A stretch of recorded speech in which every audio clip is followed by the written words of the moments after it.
All right, let's dive right in. We're going to talk about a feeling that every single one of us knows intimately, and that's sleepiness. That slow, gradual, or sometimes, bam, sudden wave of tiredness that tells your body, okay, time to power down. But what is actually going on inside our brains to make us feel that way? Oh, you know this feeling.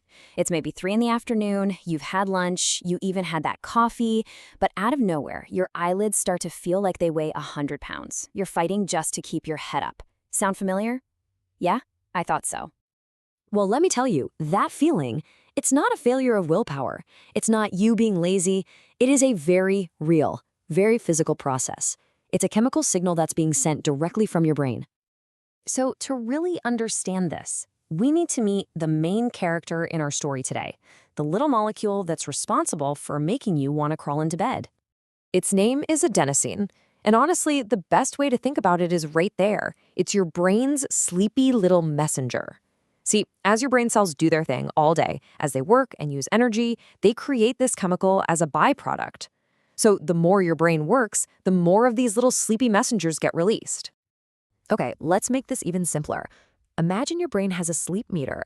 It's basically just a gauge, and its job is to track how much of this sleepy messenger, adenosine, is floating around in there at any given moment. So, how does this meter fill up? Well, it all starts the second you wake up. You're refreshed, your meter is totally empty, right at 0%. But from that very first moment, as you start thinking, moving, just living your life, your brain gets to work and starts producing that adenosine. And so hour by hour, that meter slowly and steadily just keeps on filling up. And eventually, after a long day of being awake, that meter is going to hit its absolute limit. And yep, that's exactly what it feels like. This is the point where that sleepiness becomes just overwhelming. You can't focus, you're yawning constantly, your brain is basically screaming at you that it is time to rest. The sleepy messengers have completely taken over. But of course, most of us think we have a secret weapon against this feeling, right? That magical thing we call coffee. So how does coffee actually fit into this whole sleep meter picture? You might think that drinking coffee is like hitting a reset button, that it somehow just flushes all that adenosine out of your brain and empties the meter. But that's not what's happening. Not even close. Okay, so here's the big secret to how coffee really works. Caffeine is a master of deception. It doesn't get rid of the adenosine at all. What it does is the caffeine molecules race into your brain and they physically block the receptors. Think of them like little parking spots that adenosine wants to connect to. So your brain simply can't see how much sleepiness has actually built up. Get this, the sleep meter is still full. All those sleepy messengers are still there. And in fact, more are building up every minute.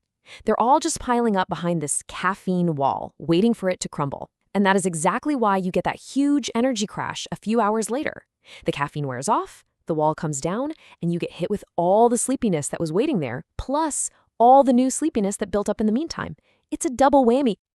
So understanding all this isn't just a cool piece of science trivia. It can actually change how you think about your own energy and tiredness throughout the entire day. So let's wrap this up with the key takeaways. 1. Adenosine is your body's natural sleep meter. The longer you're awake, the fuller it gets. 2. Coffee doesn't fix the problem, it just puts a blindfold on your brain for a little while. And 3. That sleepy messenger is always there, and that feeling of tiredness is a real physical signal from your brain, a message that probably needs to be listened to, not just ignored. Which brings us to one last really crucial question. If caffeine just builds a temporary wall, what's the only thing that can actually flush all that adenosine out of your brain and reset that sleep meter back to 0 for the next day? The answer is probably exactly what your brain is telling you it needs right now. Thanks for joining this explainer.